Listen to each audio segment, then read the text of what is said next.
मूसेवाला की मौत के बाद कुछ और बातें हैं जो सामने आई हैं, मैं आपको बताने जा रहा हूं। जैसा कि आप जानते हैं, थार जीप में सवार थे सिद्धू मूसेवाला और उनके साथ उनके दो साथी और थे, गुरविंदर और गुरप्रीत, जिनका इस समय इलाज चल रहा है। वो अब पहले से बेहतर हुए हैं और उन्होंने एक इंटरव्यू दिया है, एक एमएलए को बताया है पूरा वारदात कैसे हुआ। तो उसमें उन्होंने कई बातें सामने रखी हैं।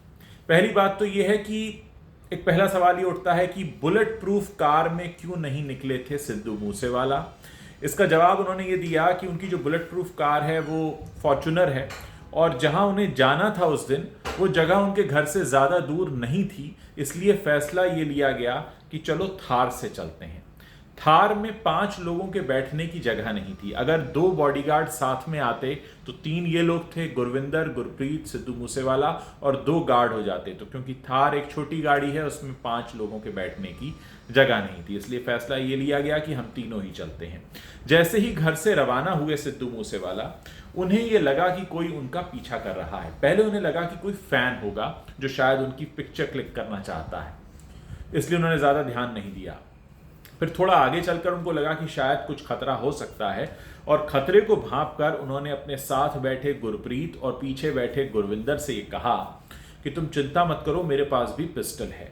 लेकिन बदकिस्मती ये थी कि उनकी पिस्टल में सिर्फ 2 ही गोलियां थीं और उन्हें अंदाज़ा नहीं था कि उन पर इतना बड़ा अटैक होने वाला है जिसके लिए 2 गोलियां कम पड़ जाएंगी। और वही हुआ।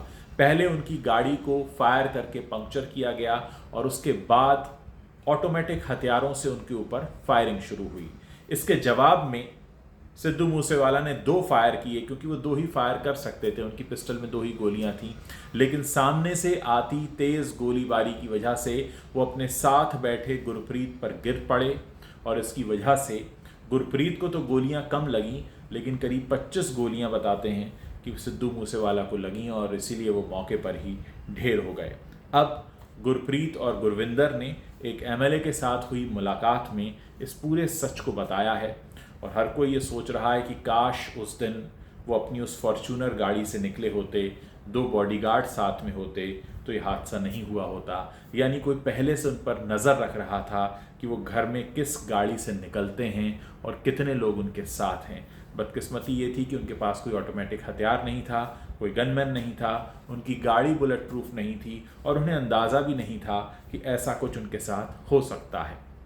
गुरप्रीत बताते हैं कि शुरुआत में उन्हें लगा कि शायद कोई फ़ैन है जो पीछा कर रहा है, लेकिन थोड़ी देर बाद ही वो खतरे को भांप गए थे। लेकिन उन्हें ये नहीं पता था कि ये खतरा इतना बड़ा होगा कि जिसके आगे उनकी 2 गोली वाली पिस्टल कम पड़ जाएगी। वाकई ये खबरें जब निकल कर आ रही हैं तो हर कोई कह रहा है कि काश ऐसा न हुआ होता तो आज सिद्धू मूसेवाला हम सबके बीच होते।